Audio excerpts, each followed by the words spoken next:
I started producing music for three main reasons. One, it was a reasonable next step because I had an older sister who is crazy talented, and I was like, well, you need music made, and I'm a nerd, so let's figure this out. Two, because apparently studios cost money, and I wasn't trying to be doing that. I was literally 13, 14 years old, so no money was involved in the creating of music.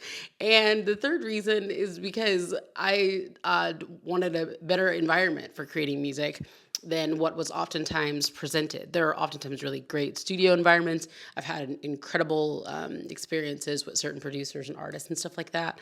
But especially as I've gotten older and people kind of assume because you're a young adult, because you're of drinking age, that, oh, let me just pop this open in the middle of the session. And no, I'm here to make songs, not have a party. So hard pass on that. But welcome to the audio for women and girls who create. I'm Jamie Grace, producer and artist. And I'm excited to talk a little bit more about my production journey, my creativity journey, and answer any questions that you guys, guys as well, you're allowed to ask questions here, might have about creativity, artistry, and especially production, because I'm really passionate about it and I really enjoy talking about this kind of thing. I'm 31, and a lot of times when I say I'm 31, people are like, oh my gosh, I used to listen to you when you were a teenager or your music or something like that, which is super cool that people listen to music way back in the day. and some people still listen now. Like, you guys are mad supportive, so thank you. But what I'm getting at is that in my 30s, I've been here for so long, I've just realized how much I love being at home. And I've always known that I love being at home, but I've also always loved being on tour. And I like playing shows, but I'm married and I have a toddler, and being home is so special. And so I've been creating way more from my home studio, from the studio that I created out of a room in my parents' house that I hijacked. We'll talk about that later. But yeah, it's just been really special to create more from home and to do this. And so I hope that through the audio of this new podcast here on YouTube, I hope that it can be inspiring and encouraging for other creatives as well. So I want to talk about a couple of things here in my journey, or in this introductory episode, if you will, and primarily my journey. I started producing music officially around 13 or 14 years old. My older sister, the renowned poet Morgan Harper Nichols, she's also an incredible singer-songwriter. And if you've been following my page for a while, hopefully you already know that information. She shared some music. It's all like on Apple Music and iTunes. She's toured as well. But we've also collaborated a lot together. So a lot of people that know my music know hers and vice versa, which makes us both really happy because we're still friends, and that's really cool. I made that weird. But yeah, we were kids, and we were playing local shows like youth groups and stuff like that. We grew up in Georgia, and our dad's a pastor, so sometimes he'd be preaching somewhere, and my mom would be like, y'all gonna sing a song before your dad preaches or whatever. And my mom, she sings as well. She's also a pastor, and so she'd be doing like singing somewhere, and we'd open up for her. It was kind of like always a part of my music journey, if you will. Production was, but I didn't realize I was a producer. I just found myself as a very vocal singer. I would say, what if we sang this way or sang that way, which I didn't realize is actually something called vocal production or something called arranging. I didn't realize that was production. I just thought it was me being opinionated and truthfully just having an ear for certain harmonies and melodies and patterns and rhythms and things like that. So it was always kind of a part of who I am. But as far as the technicality of it, I remember Morgan wanting to record an album or an EP of sorts. And we did something at a local studio. My parents were able to get her like in with the local producer, and it was awesome. I'm kind of embarrassed by this, but also unnecessarily proud of it that I was primarily a drummer at the time. I started playing drums at like 13 or 14 years old, and I stuck a pair of drumsticks in my leggings. That's so sketch. And like on the side, and I put my hoodie over it, and I was like, yeah, like, just in case. I didn't tell anyone, but I was like, just in case, they're like, oh, we need a drummer. Like, I'd be prepared. Oh my gosh. And so So I had yes, so I had these drumsticks just kind of like stabbing me in my side the whole time we were in that session. It was a horrible idea, which is why I'm super embarrassed of it. But I'm also kind of proud of it because I'm proud of the fact that I was confident enough to be like, oh, I might be needed. I wasn't. But I'm glad I thought that I might have been. Cuz that's just the kind of kid that I was and that I always am. I stay ready to sing something or be prepared to create something. It's just one of my favorite things to do. It makes me think of this other time we went to our friend's youth group like regularly, and all the dude musicians there, they were so great. They really kind of, I think, spoiled us as far as the culture of guy musicians, because we would like later go to Guitar Center and oh, sorry, I should not have said the name, but we later like go to a guitar store that yeah, I can't fix that. I'm not editing this. And the guys will be like, "Oh, do you need to find a beginner guitar book?" And I'm like looking at them like, I've been playing for 5 years. Like, what's going on? Anyways, moving on, or backing up, the guys at our youth group, they really spoiled us because there was never any of that. There was never any of the, oh, you're girls, so you don't know what you're doing. Or it was a predominantly white church, so there was never any of the, oh, you're black females, like you must sing this kind of music or you must play these instruments. Like, it was just a very inclusive environment, musically and creatively. And I remember one night we were singing the Waves of Mercy, Waves of Grace. I'm not going to sing it because I don't want to get demonetized. But if you know that song from youth group, you know it has that na na na part. And I remember I was doing like a guest vocal. I had done like guest drumming before. My sister had done guest guitar playing before. And that was always like they would, teach us the parts to play. And it was kind of like, oh yeah, like you know what to play, you know what to do, yada yada. And I remember this one particular night, instead of just drumming or Morgan just playing guitar, I was singing, which is like a bigger deal, I guess. And I don't know if maybe they didn't know I could sing, whatever. And so I don't know. We I'm also neurodivergent. Welcome to that information. We were doing the na na na part, and instead of singing it the way it's supposed to be sung, I did it in double time. I was like na na na na na na na na na na na. Probably not the setting to try that out, but what I'm getting at is that I still stand by it, that it was cool. And after, I remember a lot of the girls being like, that's not how it goes, you sang it wrong. And in my head, I just remember thinking, but before you knew how it went, that would have worked. Like, what I was thinking, I couldn't process what it meant.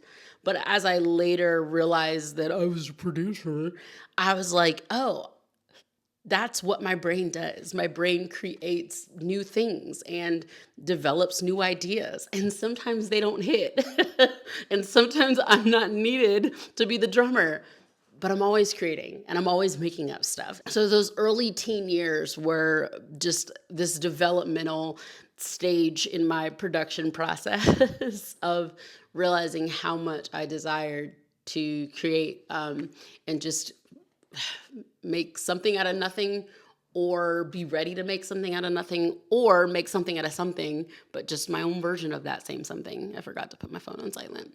So that always just made me really happy. And then when Morgan wanted to do that project, she did, I think, a couple of songs with that producer. And I just remember thinking like, I could do this.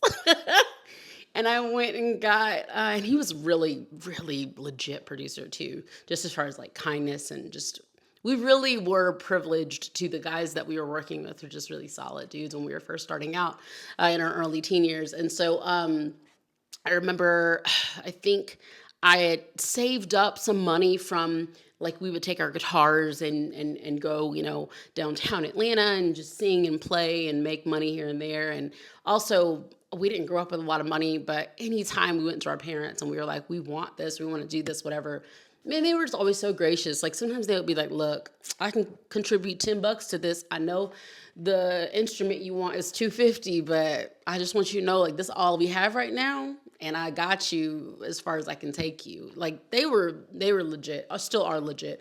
And so I bought a mixer and it was like a 4 channel mixer, which is like the little rectangles or squares that you buy, little electric things with all the knobs and the all that stuff. And I bought a mixer. We bought some cables. My dad's an electrician, but he's also a pastor of a small church. So those two things together, he just naturally knows how to help me set stuff up. He taught me what he knew, but honestly, I learned so much of it from trial and error, so much error. I didn't really know what bass and treble, like what that meant on a mixer. I didn't know about all the levels and stuff like that. So much of it I learned from recording it into like an old PC computer, into like Audacity, and then eventually, I think my sister got a MacBook for school, so I could use GarageBand on it, free program, and I just learned so much of it by creating and then listening back to how horrible it was, and then crying for 4 to 6 business weeks, and then returning to just fail again until eventually stuff sounded less sad and I just made sad faces and didn't cry. So there was that. And that was really just how I started. It was out of necessity. I feel like one of the first things that I ever created that I was like really proud of as far as production quality, like I would do some demos here and there where it was just Morgan and her guitar, and I would listen back and be like, is is this level? And that was nice. And then as far as adding more instruments, it's still on YouTube. It's my cover of Francesca Battistelli's. I think it's Beautiful, Beautiful, or the song might just be called Beautiful. I don't know. But I tracked the keys and the bass and the drums. And I'm just so proud of it. I'm still proud of it. That was like 14 years ago. And I look back and I'm like, you go, little self-taught little girl. Like, I was so proud of myself for creating something like that, fully self-taught, and just, I don't know, just learning how to do stuff.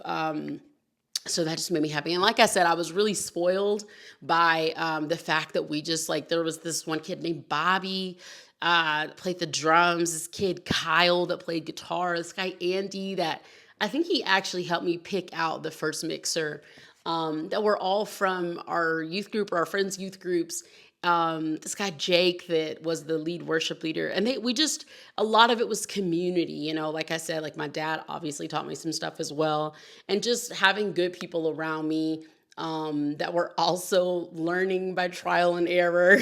We didn't have as much access to YouTube and stuff like that. We were all a bunch of high school kids that just loved making music and wanted to do the right thing by people that were so kind and gracious to listen to it. My sister is super artsy. She went and bought a bunch of burlap and like stuff, burlaps, whatever the brown stuff is, and twine and brown paper, like construction paper from like Home Depot and this craft store downtown. And we made these homemade CD cases and burned CDs on the thing we borrowed from our church that our dad used to make copies of his sermons for the congregation. Like, it was, we were so proud of it too. Like, and I'm glad we were proud of it, and I'm still proud of it, because that really is why I started producing. It was out of necessity, it was out of desire, and it was out of passion for art and for creativity. And so, yeah, and I mentioned this a minute ago, or earlier rather, I alluded to it, kind of like not realizing that I was a producer even before all of this, like at say 9 years old, when I was arranging vocal parts or whatever. Like, I didn't really own the phrase producer until 3 years ago. Like, I maybe did a little bit in high school, and then it was kind of discouraged out of me through some experiences and just being called a singer, because that's what girls are. But I have started to really re-embrace that term. Like, oh, like Nah, bro, like that's what I've been doing. And even if it's not to the standard that certain people would call good or quality, even if it's not to the standard of what certain people would call success or successful, just owning that phrase, right? I think one thing that really helped me too was learning the difference between a producer and an engineer. You guys would be surprised how many producers, like even like big top dogs that never touch a computer, but they call themselves producers. Why? Well, because an engineer is that person that's physically engineering the stuff, yeah? And a producer might also be an engineer. Like for me, I'm a producer and an engineer. But I know that my skill level, it's probably, if we were to put it at 100, yeah, it's probably 80-20 producer engineer, or like 70-30 producer engineer. Now, much like how I started out, I'm an engineer out of necessity. Like I don't have an intern. Like this is, this is me doing all this stuff in here, and I do enjoy it. But I think that's the thing too, is that for a while I was like, well, I don't know how to engineer like the big dogs. I don't have all the equipment like the big dogs. Like, so I can't call myself a producer because I'm not also an engineer. And even if I do call myself a producer and an engineer, like I'm not going to tell people I'm an engineer because I'm still not on that level. And it's just learning how to get rid of that, right? Like, especially as women, especially as girls, like we're already a few steps behind in people's perception and in people's worldview of like, if you walk into a music store, if you are sitting in a studio and someone walks in for a session and you have a unisex name like mine, Jamie, and then people are like, oh, where's the producer coming? It's me, buddy. There's already that stigma and that perception of women, of female producers, of female artists and creatives. Yeah. And so just allowing yourself to like own that title of like who you are and what you do, even if it's your first day, even if you don't think you're that great, even if you're not that great. Like I still have a million things to learn, but still owning who you are and what you love, what you're passionate about, and where you're growing. Like you can still own who you are in this moment. Yeah. So I would love to hear more from you guys in the comments, more about like your journey as a producer, as an artist, as a creative. I would love to know like what you're working on right now. And just like, yeah, I would love to hear more from you guys. That would be super, super cool. But before I let you guys go, I am going to do something every week or other week, however often I do this podcast here on YouTube. I'm going to show you guys like a plugin that I'm loving or something that is just really enhancing my music that week. And so, yeah, I'm going to show you guys a plugin that I really enjoy. Thank you so much for watching this video. Thank you to everybody on Patreon that supports my music and videos. I really appreciate you much. And I'll talk to you guys later. Okay, bye. Always remember that production boils down to preference. And when there are industry standards, that's just a bunch of people happening to have the same preference, or one really loud person being like, well, this is my preference and it's how it's gonna go. So some people are gonna tell you, oh, this plugin can be accomplished like without spending any money, just using other plugins or stock plugins or just playing the music a different way. And that's really great. That's their preference. This is mine. So there's an artist named Drake. No offense to him. Don't know his songs, not my style, but I'm going to show you guys a plugin by this company. I think it's called like Thanaton or something. It looks like it says the Nathan. So a lot of times I'll be like, oh, it's a Nathan plugin. And in my brain, it was made by this really nice guy named Nathan. And so I use Logic and I use this plugin to give it an underwater filter, which even though I, don't listen to Drake, I do understand that a lot of people, especially respect him and his producers and stuff like that. And so this is a style I'm presuming that's kind of influenced by his. I'm going to play you guys a little bit of an instrumental from my song Bella from my last record, 91. And then where I was the executive producer. And then I'm going to show you guys what it sounds like with a little bit of this plugin on it.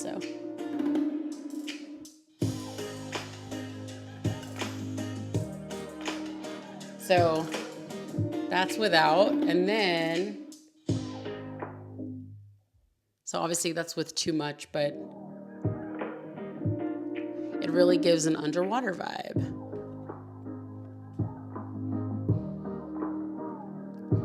It's one of my favorite plugins in the world.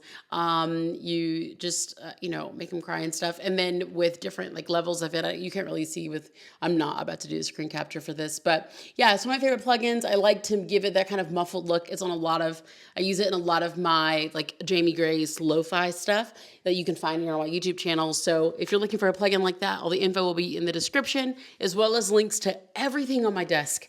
But feel free to ask me any questions about any of this stuff, because I'd love to use it or answer your question in an upcoming episode of the audio.